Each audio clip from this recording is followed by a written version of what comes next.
you considering moving to Charleston, South Carolina and you're worried about flooding? Well, you're not the only one. Trust me, I've been getting calls from people asking about flood zones, saying they don't want to live in a flood zone in Charleston. So we're going to talk about that, and we'll talk a little bit about flood insurance too, so you have an idea about how much it's going to cost. So stick around till the end because we'll break down the essential things that you absolutely need to know. So let's dive in. Before we get into that, my name is Kristyn Garcia and I'm your local Charleston realtor. If you're considering moving to Charleston, give me a call, shoot me a text, or send me an email. I'd love to chat with you and answer any questions you may have about moving to Charleston, whether it's in the next 5 weeks or 5 months. Just reach out. My info is in the description below and I'll get back to you as soon as possible. Now, according to the Charleston County website, flood zones are areas designated by FEMA that indicate the level of flood risk in a particular area. These flood zones help determine insurance rates, building regulations, and precautions that you need to take to protect your home in a flood-prone area. People are always telling me that they don't want to live in a flood zone, but all of Charleston is technically in some type of flood zone, so the difference lies in the degree of flood risk. Here's a quick rundown of the main flood zones you'll come across in Charleston, South Carolina. The first flood zone is Flood Zone X. Zone X indicates an area with minimal flood risk. This is the zone that everyone loves to see. It's not entirely immune to flooding, but it has a low chance of experiencing significant flood damage. It ranges from 0.2% to 1% chance of flooding annually. Most homes in Somerville, Ladson, Moncks Corner, and other parts of Charleston, those will be in Flood Zone X, so you can breathe easy if your home falls into this zone. If you're like most home buyers and you're financing your home, the mortgage company does not require you to get flood insurance to finance your home in Charleston. Now the next zone, Zone AE, is considered a higher risk flood zone in Charleston.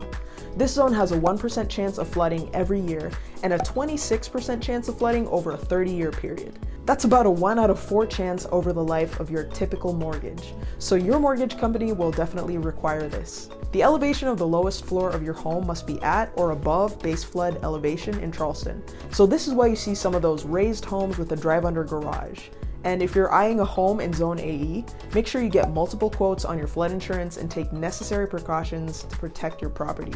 You'll find Zone AE more in Mount Pleasant, Daniel Island, Isle of Palms, Sullivan's Island, James Island, those areas that are closest to Charleston's coast. I'm going to link a flood map in the description so you can get more of a visual representation of where these flood zones are. And before we get into the next flood zone, if you're finding this video helpful so far, please like the video and subscribe to learn more about Charleston, South Carolina. Now, the highest risk flood zone in Charleston is Zone VE. V stands for wind velocity. So picture those breathtaking waterfront properties. They look beautiful, but many of them fall into Zone VE. This zone is specifically designated for coastal areas with a high risk of flooding from storm surges and wave action.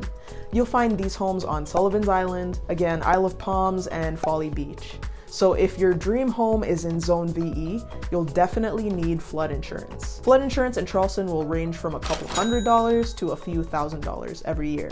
And your insurance is definitely going to be more affordable in Flood Zone X. The annual insurance in Flood Zone X will be at least $500 a year depending on your home. So that'll be an extra $50 a month at the very least. A home in Flood Zone AE is going to cost you anywhere from $600 to $1,800 a year on the high end. And if you're in Flood Zone V, that's going to be much more expensive, upwards of a couple $1,000s a year, because that's the highest risk area.